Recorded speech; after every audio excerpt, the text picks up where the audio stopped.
नमस्कार, मुख्यमंत्री कौन में आपका स्वागत है। मैं हूं मारूफ रजा और मैं हूं नेहा माहेश्वरी। तो छिटपुट घटनाओं के बीच उत्तराखंड और पंजाब में विधानसभा का चुनाव संपन्न हुआ, वोटिंग हुई, लोगों ने बढ़ चढ़कर लोकतंत्र के इस महापर्व में हिस्सा लिया और सर्दी का असर भी इस बार नजर नहीं आया। और आपको बताते चले कि कुल मिलाकर पंजाब की अगर हम बात करें तो 75% जहां वोटिंग हुई, वहीं उत्तराखंड में 70% लोगों ने वोट डाले।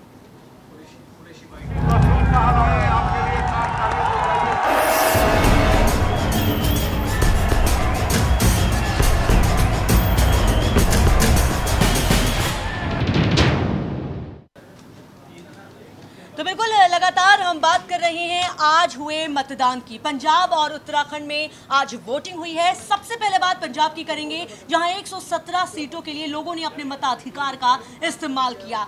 यहां पर सीधी टक्कर शिरोमणि अकाली दल और भाजपा गठबंधन की कांग्रेस के साथ है, लेकिन त्रिकोणीय मुकाबला पीपीपी ने बना दिया। कुल मिलाकर अब इन तमाम नेताओं की किस्मत कैद हो गई है ईवीएम में और लोगों ने साफ कर दिया है कि किनके दावों में ज्यादा दम है, किनके वादों में ज्यादा दम है और उनके हिसाब से कौन होना चाहिए उनका प्रतिनिधि। लेकिन 6 मार्च तक इंतजार करना पड़ेगा कि ईवीएम का तिलस्म जब खुलेगा तो पता लगेगा कि सत्ता की कुर्सी तक कौन पहुंचा और कौन पहुंचते पहुंचते पीछे रह गया।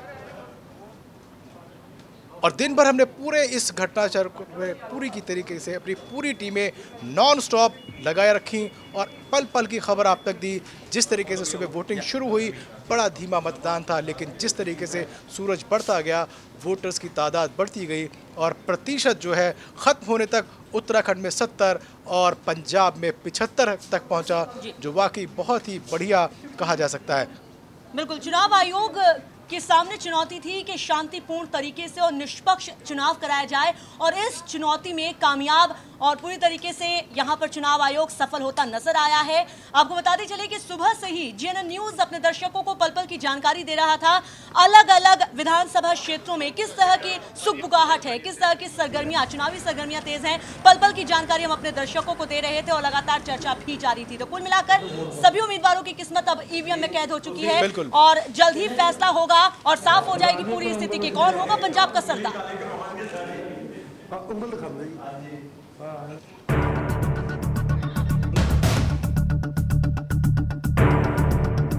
कड़ी सुरक्षा के बीच पंजाब में वोटिंग शांतिपूर्वक संपन्न हो गई। राज्य के 1078 उम्मीदवारों की किस्मत को जनता ने ईवीएम में बंद कर दिया है। इसमें मुख्यमंत्री पद के दावेदार सत्तारूढ़ शिरोमणि अकाली दल बीजेपी गठबंधन के प्रकाश सिंह बादल और विपक्षी कांग्रेस पार्टी के कैप्टन अमरिंदर सिंह भी शामिल हैं। 19,841 मतदान केंद्रों पर मतदाताओं ने अपने मताधिकार का इस्तेमाल किया। वोटरों में वोट को लेकर काफी उत्साह देखने को मिला, तो कई दिग्गजों ने भी अपने अपने वोट का इस्तेमाल किया। राज्य के मुख्यमंत्री प्रकाश सिंह बादल की माने तो एक बार फिर राज्य में उनकी पार्टी की ही सरकार बनने वाली है। पंजाब एक ऐसा सूबा है जिथे हमेशा ही पीसफुल इलेक्शन होते हैं, फेयर एंड फ्री इलेक्शन होते हैं। सर, लोग ही ऐसे हैं इसमें कि कोई ऐसी गड़बड़ करने का आदि नहीं। सर, पंजाब से अपनी जित लेके कितने आश्वस्त हो तुसी जी? बहुत भारी जी। कितनी सीटा सर? मेरा ख्याल है 80 तो अबव 80 तो हो ही जाएंगे। तो आपको लगता है जो कांग्रेस के खिलाफ मुहिम छेड़ी है सेंटर में, वो यहाँ कहीं पर प्रभावित कर रही है? बहुत प्रभावित, चाहे अन्ना हजारे हो, क्योंकि ऐसा नहीं कि जो सेंटर की सरकार की है, करप्शन है, महंगाई है, ये सब चीजें, अनएम्प्लॉयमेंट है, ये सब चीजें असर डालती हैं सारे देश में। हालांकि मुख्य विपक्षी पार्टी कांग्रेस का दावा भी कम नहीं है। कांग्रेस कहती है कि राज्य में बदलाव की लहर थी और इस बार सूबे की कमान कांग्रेस के हाथों में ही होगी। I expect the Congress government. Today the situation is very good. We have all our candidates are upbeat and the polling is going well. There's been one or two stray incidents of trouble which have been controlled by the Election Commission. We have no problem at all and we are going really great guns our people are going. I can only say that it's up to the people of Punjab. We have, I have in the last government, they know my track record and they know that I have done whatever I could for the state and I hope they will respond again. भले ही पंजाब की ज्यादातर सीटों पर मुकाबला Akali BJP गठबंधन और कांग्रेस के बीच हो, लेकिन हाल ही में बनी पंजाब पीपल्स पार्टी भी समीकरण बिगाड़ने की कुव्वत रखती है। बहरहाल अब फैसला 6 मार्च को होगा कि पंजाब का सरदार कौन होगा, क्योंकि उसी दिन वोटों की गिनती होनी है। Bureau report, GNN news. तो चलिए देखते हैं कि आज दिन भर पूरा का पूरा चुनाव कैसे रहा। दिल्ली में चुनाव आयोग एक प्रेस कॉन्फ्रेंस कर रहा है, चलिए सीधा वहीं चलते हैं।